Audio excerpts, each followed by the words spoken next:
प्रिय आत्म मन बहुत ही चालाक है। चालाक इसलिए कि वह कभी सामने से नहीं आता, वह पर्दे के पीछे से काम करता है। तुम समझते हो कि तुम सोच रहे हो, पर असल में मन सोच रहा है और तुम बस उसका गुलाम बनकर पीछे पीछे चल रहे हो। मन को सेवक होना चाहिए था। वह एक औजार है।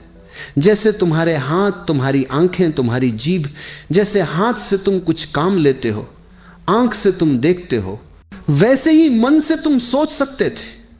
लेकिन यह औजार इतना हावी हो गया कि उसने खुद को मालिक बना लिया। सोचो जरा, अगर तुम्हारा नौकर तुम्हें आदेश देने लगे तो क्या होगा? तुमने उसे रखा था अपनी मदद के लिए, लेकिन धीरे धीरे वही कुर्सी पर बैठ जाए और कहे तुम चुप रहो, अब मैं चलाऊंगा घर को। यही ठीक ठीक स्थिति तुम्हारी और तुम्हारे मन की है। मन कहता है ये करो और तुम कर लेते हो। मन कहता है इधर जाओ और तुम बिना सोचे इधर भाग जाते हो। मन कहता है दुखी हो जाओ और तुम दुखी हो जाते हो। मन कहता है गुस्सा करो और तुम आग बबूला हो जाते हो। तुम्हारे भीतर इतना भी विवेक नहीं रहा कि पूछ सको क्यों, किस लिए। तुम बस आदेश मानते चले जाते हो। यही गुलामी है। मन थकता नहीं, वह लगातार चलता रहता है। सुबह से रात तक सपनों में भी वह तुम्हें आदेश देता है, हुक्म चलाता है और तुम थक कर चूर हो जाते हो। लेकिन मन कभी नहीं थकता। सोचो, जब तुम सो रहे होते हो तब भी सपनों के रूप में मन काम कर रहा है। तुम आराम करना चाहते हो, लेकिन मन तुम्हें आराम नहीं करने देता। रात भर भी तुम गुलामी करते रहते हो। तुमने कभी सोचा भी नहीं कि ये गुलामी कहां से शुरू हुई, क्योंकि बचपन से ही तुम्हें सिखाया गया मन ही सब कुछ है। पढ़ाई में, शिक्षा में, समाज में सबने कहा सोचो, विश्लेषण करो, याद रखो। किसी ने नहीं कहा मन को चुप करना भी सीखो। और धीरे धीरे यही मन तुम्हारा मालिक बन बैठा। तुम भूल गए कि तुम उससे अलग हो। तुम सोचने वाले हो नहीं, तुम तो चेतना हो। सोच तो बस तुम्हारा औजार है, लेकिन यह भूल ही तुम्हारी सारी गुलामी की जड़ है। जिस दिन तुम पहचान लोगे कि मन तुम्हारा मालिक नहीं है, उसी दिन आजादी का द्वार खुल जाएगा। उस दिन पहली बार तुम्हें स्वतंत्रता का स्वाद मिलेगा, क्योंकि जब तक तुम मन के गुलाम हो तब तक तुम प्रेम का असली अनुभव नहीं कर सकते। तब तक शांति तुम्हारे पास नहीं आ सकती, तब तक आनंद का द्वार तुम्हारे लिए बंद रहेगा। मन गुलाम हो और तुम मालिक, यही धर्म है। मन मालिक हो और तुम गुलाम, यही अधर्म है। अभी तुम अधर्म में जी रहे हो, पर इसे बदल सकते हो। पहला कदम है यह पहचानना कि अभी तक तुम मन के गुलाम हो। गुलामी स्वीकार कर लो, तभी आजादी की शुरुआत होती है। अगर तुम यह मान लो कि हाँ मैं गुलाम हूं, तो रास्ता खुलता है। लेकिन अगर तुम धोखा देते रहो कि मैं ही मालिक हूं, तो जीवन भर जंजीरों में बंधे रहोगे। मन का सबसे बड़ा खेल है तुम्हें वहीं कभी नहीं रहने देना जहां जीवन है। जीवन कहां है? जीवन इस क्षण है, यहां और अभी। लेकिन मन को वर्तमान से बड़ी दुश्मनी है। वह हमेशा तुम्हें खींच ले जाता है, या तो अतीत में या भविष्य में। अतीत और भविष्य दोनों झूठ है। अतीत अब है ही नहीं, वह बीत चुका है। भविष्य अभी आया ही नहीं, वह कल्पना है। फिर भी तुम्हारा मन दोनों से चिपका हुआ है। तुम सोचते रहते हो काश कल ऐसा ना हुआ होता, काश मैंने यह गलती ना की होती। तुम पछतावे में जीते हो, और जो हो चुका है उस पर पछतावा करना मूर्खता है, क्योंकि उसे बदला नहीं जा सकता। फिर तुम भविष्य की तरफ भागते हो। तुम्हें लगता है कल मैं सुखी हो जाऊंगा, जब पैसा होगा, जब नाम होगा, जब प्रेम मिलेगा, तब मैं पूर्ण हो जाऊंगा। लेकिन यह कल कभी आता ही नहीं। जब वह आता है तब भी वह आज होता है, और तुम्हारा मन फिर से नया कल बना लेता है। यही गुलामी है। मन तुम्हें उस जगह रहने ही नहीं देता जहां जीवन है। तुम हमेशा या तो बीते हुए का बोझ ढो रहे हो, या आने वाले की चिंता कर रहे हो। तुम्हारे हाथ खाली नहीं रहते। तुम्हें शायद पता ना हो, लेकिन अतीत और भविष्य की दौड़ में ही तुम्हारी सारी ऊर्जा खत्म हो जाती है। मन ये खेल इसलिए खेलता है क्योंकि अगर तुम वर्तमान में आ जाओ तो मन बेकार हो जाता है। वर्तमान में ना विचार की जरूरत है, ना कल्पना की। वर्तमान में बस होना है। मन होना नहीं जानता, मन केवल सोचना जानता है। सोचो जरा, अगर तुम वर्तमान में बैठकर सिर्फ सांस को देखो तो मन बेचैन हो जाता है। वह कहेगा यह समय की बर्बादी है, कुछ योजना बनाओ, कल की सोचो, वह तुम्हें खींचकर कहीं और ले जाएगा। मन को वर्तमान सहन ही नहीं होता, लेकिन जीवन का रहस्य केवल वर्तमान में है।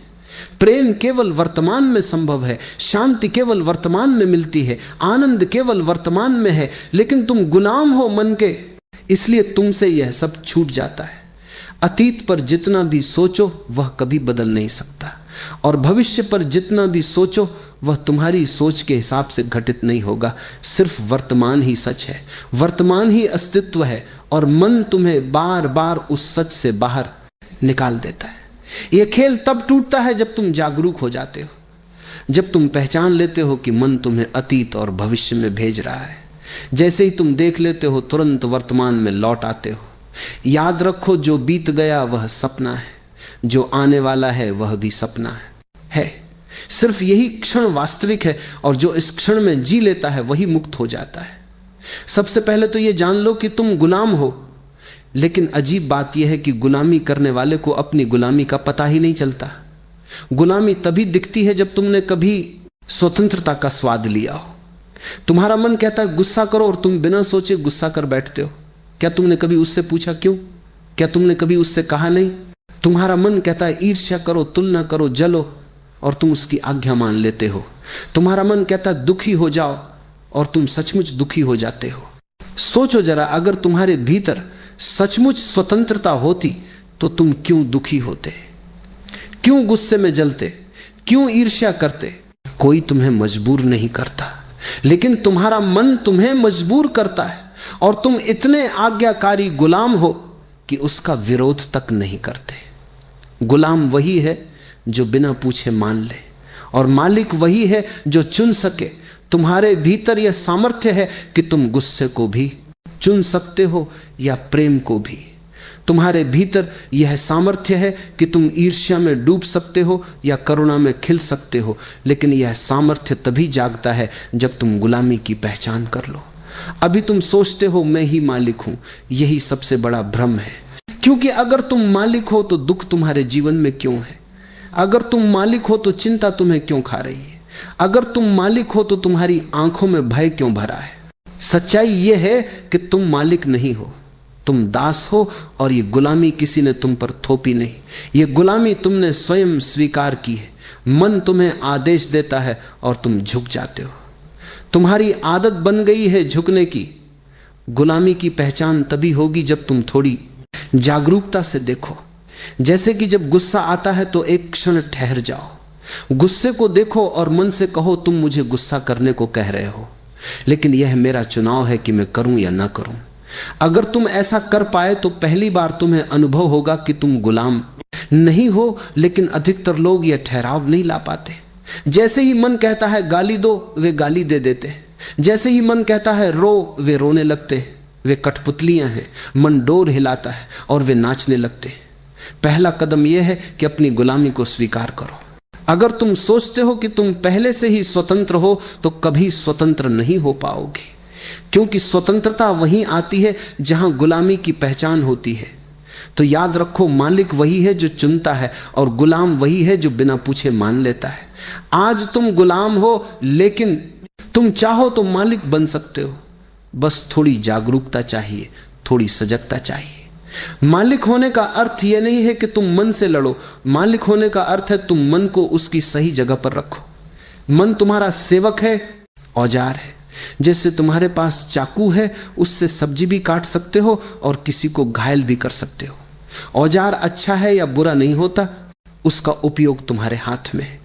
मन भी वैसा ही औजार है। अगर तुम मालिक हो तो मन तुम्हें जीवन के शिखर तक पहुंचा सकता है। अगर तुम गुलाम हो तो वही मन तुम्हें नरक में ले जाएगा। तो मालिक होने का असली अर्थ है मन का उपयोग करना। मन द्वारा उपयोग में ना आना।